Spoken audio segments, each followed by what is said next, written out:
What is going on, guys? Umbreon is the best here, bringing you a it's actually not a 5th gen battle. What am I talking about? This is actually a 4th gen NU battle I had with the Bob650. It was for his nostalgic battle series. And the reason I had to go ahead and upload this is because it really was a really good battle. He wanted me to go all out. So I did bring a more offensively based team. I'm going to lead off with my Snover. And he's going to lead off with his Sandslash, so already he's saying there's a really bad time. I know he has to switch out, so I'm going to stay in and go for the Blizzard and just hit the Blizzard on whatever comes in, because it is my strongest move. But he goes out into a Ninetales here, and this actually isn't, it's not going to be the best setup for me. I'm sashed, so I could take one hit, but I know I'm not going to be able to kill him off in two, or in the one hit I'm going to get. He's going to go for the Substitute, predicting my switch here. And I actually do switch. I go into Dusclops, and I think Dusclops is a special wall. He actually might be mixed defenses, or might be HP. I'm not sure, but he's going for the Flamethrower, and it's not going to do much, so I'm going to go for the Nightshade, because I know I have to break this sub, and I really, I got to be careful here. I don't want Rocks up, and I know he has Sandslash because that's what he led off with. And like I said, my Snover is Sash, and I don't want to lose the Sash if I can help it. But at the same time, I really just don't want the Rocks up because I don't want Glaceon to my Glaceon to take a fourth damage. I just didn't want that. But anyways, he's gonna go back into Sandslash on my my Nightshade, and this is actually where I did want to start playing as protective as possible. He misses his first Toxic here, and I'm going to be able to go for the Substitute. And, Dusclops, he's not offensive. That's why he only has, I think he's got Substitute, Pain Split, Nightshade, and I honestly don't know what the last one is. But he's going to go for the EQ here, and I'm pretty low health, so I'm pretty sure I'm just going to go for the Pain Split right now. And my Substitute's obviously going to fade. Yeah, I am going for the Pain Split. Since he broke the sub, I think my Dusclops actually might be specially defensive. Because thinking on a team right now, I actually have Sandslash with me. Like, I have my own Sandslash, and honestly, Sandslash is pretty common for 4th gen NU. Great D-Wall. It's going to be able to get up Stealth Rocks. And this is exactly what I was worried about right here. Is he's going to go for the... He actually ends up finally going for the Stealth Rocks, which is what I really, really didn't want, and I was hoping he was going to fight it out with me. But I decided to go ahead and trick him my Iron Ball because I want to be faster. Worst comes to worst, just in case. Because where I'm sitting now, I'm pretty sure I can handle his Sandslash, to tell you the truth. And he's going to go for the Earthquake, and I'm not sure if I'm racking up, or if I'm just trying to get hail damage up, or if I'm just trying to get a sub, or...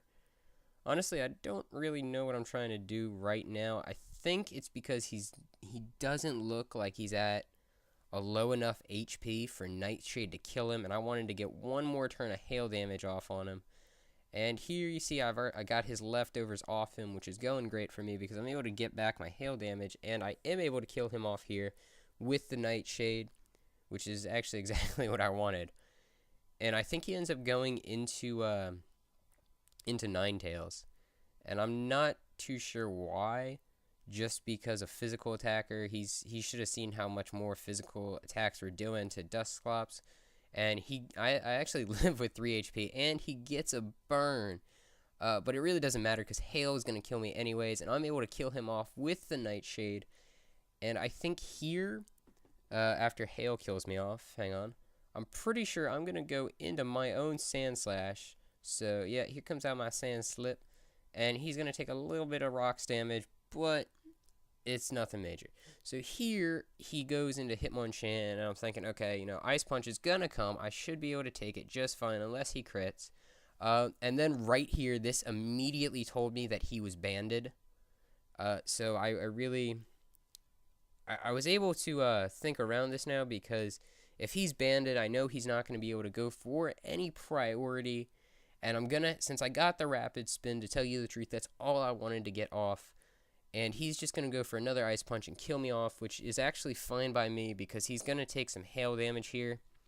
And I was able to do what I needed to do. I really just needed Sand Slash to blow away those rocks. I couldn't risk those messing up my team. And now I'm gonna go into Espeon, and I'm gonna go for the Psychic just because it's a Life Orb Espeon, and it's gonna hit anything that anything that wants to come in. It's still gonna hit it pretty hard. And here he actually goes into a Meganium. So I feel I can take it. I think I have a Signal Beam, maybe, on my Espeon. I'm not entirely sure though, but I'm gonna switch back into Snover. Really, just because I don't need Snover at this point, and I know with the Sash, no matter what this Meganium wants to do, it's not gonna be able to hit KO me. Just because I'm gonna end up resisting like every move he's gonna be able to come at me with, except for like Rock Power or Ancient Power, I think it is. And honestly, even when Meganiums do carry that, it's not that strong. And I'm going to go for the Blizzard here, and it just barely hangs on. So I'm like, dang it. But anyways, it's going to, the Hail's going to kill off the Meganium anyways. And I'm going to take Toxic damage, which I'm not liking. And he goes back into his Hitmonchan. And I already know it's banded. I know it's still going to be faster than me, whether it's banded or not. So I'm just going to go for the Ice Shard, just get that little bit of extra damage on him.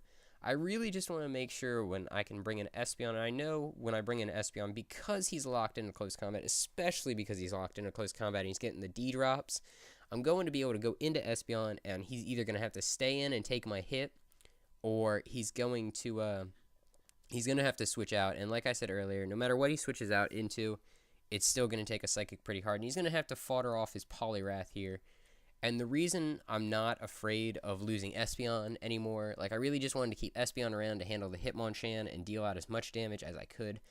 But the reason I'm not worried about losing Espeon anymore is because I know he has really nothing he's going to have is going to be able to take out Glaceon and Pikachu, which are my last two Pokemon, and he didn't know that.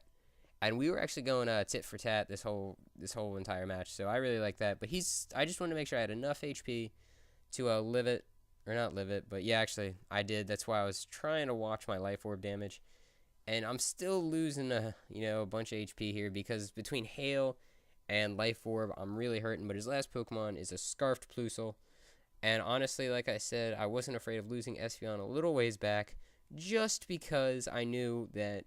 Glaceon at this point could easily come in, just wrap up this, and pretty much just end all this work.